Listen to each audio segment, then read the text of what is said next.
Hey, what's up? We're here at Eurobike Day 2, and I found the coolest cargo bike around. It fit right in East Vancouver, and Brian would be so jealous of this rig. Let's hit it and go check out some new stuff.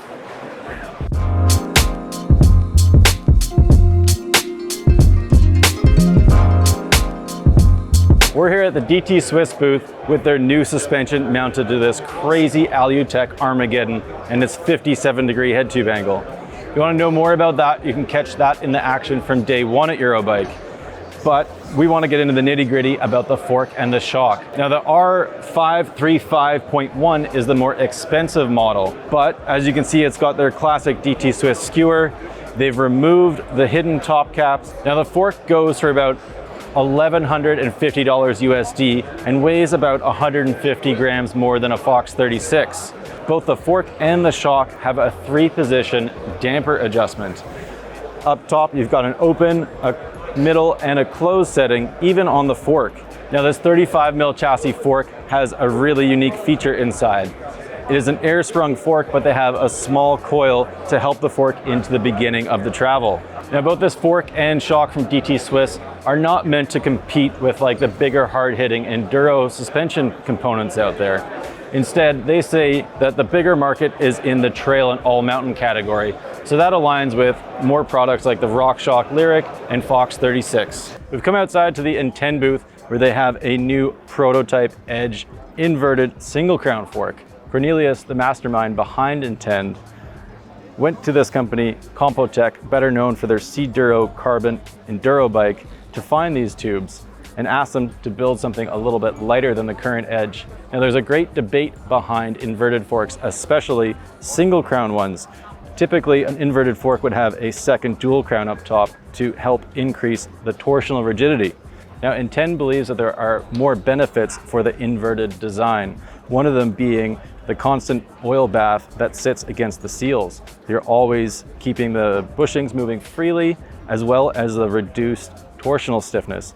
They believe that the inverted design also helps the wheel track better on off cambers and doesn't get deflected over roots and rocks. Now this is just an Edge fork in a prototype version, but Cornelius says that it might become part of their black line, which is sort of a development stage for their products. The current Edge fork retails for €18.99 euros, including VAT. Intend also has another small product on offer, and it's cooling fins that mount to the oil reservoir of their Game Changer hover shock. It's said to help reduce the heat buildup by 20%, and I wish I could use some of these right now. Okay, so we're here at the SR Suntour booth, and in front of me is Tom Pidcock's Pinarello Dogma cross-country bike.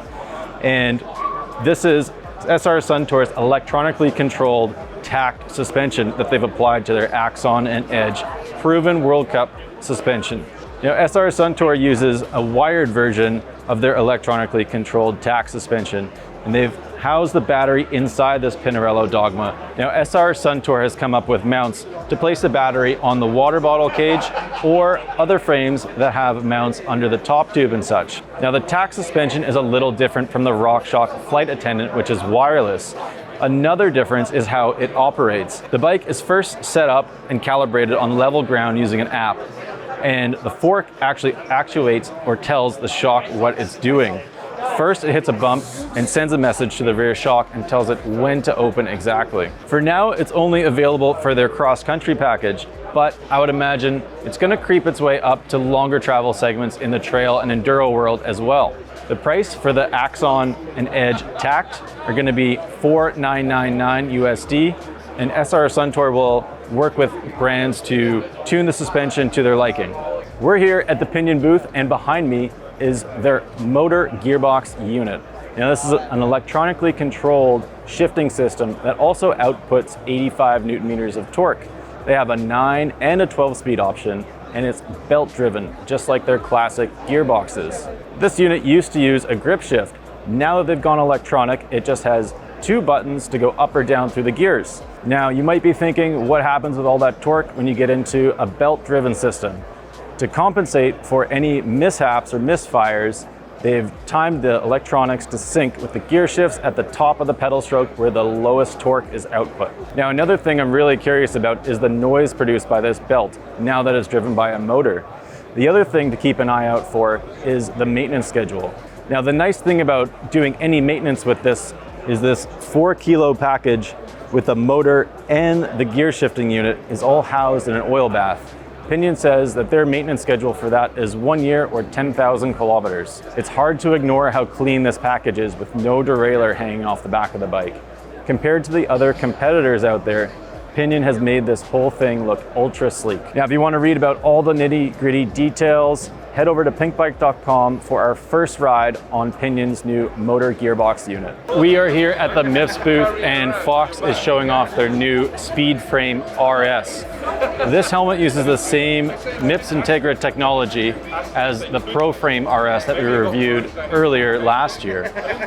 And you can see with this sample here, this is a cutaway and shows the dual EPS system as well as the split Integra. Now inside you've got the BOA dial, nice thin strap. You're not going to feel any plastic, giving you a headache after a long ride. It's super adjustable. They're still using the Fidlock clip, and the new helmet will come in 3 sizes as per normal and 6 colorways, including this fade green. And Fox is also taking care of that lopsided visor that some of you might have found on the previous Speedframe. This one just has a single clamp up top, so one-stop shopping. And underneath the visor, they've also included these little rubber grommets to hold glasses in place a little more securely. And Fox is giving us an early debut of the Speedframe RS. This one will go for $275 in early 2024. We were wandering around the outdoor venue of Eurobike and we bumped into Stefan from Bike Yoke, and he had this new prototype electronic dropper post. This is the same classic Revive that you know, except now they've added an electronic system to the current Revive. So they say that the post is actually going to be marginally lighter than the current one and still offered in the same lengths and sizes. The post and the tiny remote each have a USB-C port, which require you to remove the post to charge both items. They say it should last about 5,000 actuations. Now this remote that I'm holding is wired and actually runs internally through a new prototype carbon Bike Yoke handlebar, but they say that they will have another optional remote which should be a little bit lower and in a more natural position on offer, similar to a regular post remote. Bike Yoke says their electronic dropper should sit well under the price point of a RockShox Reverb, but still you can expect it to be a little bit more costly than the mechanical version of the Revive. This new Revive is still in the prototype stage, so there isn't a name just yet, but they hope to release it in early 2024. Hello. Boy. Big day out there. I'm ready to go home. Yeah.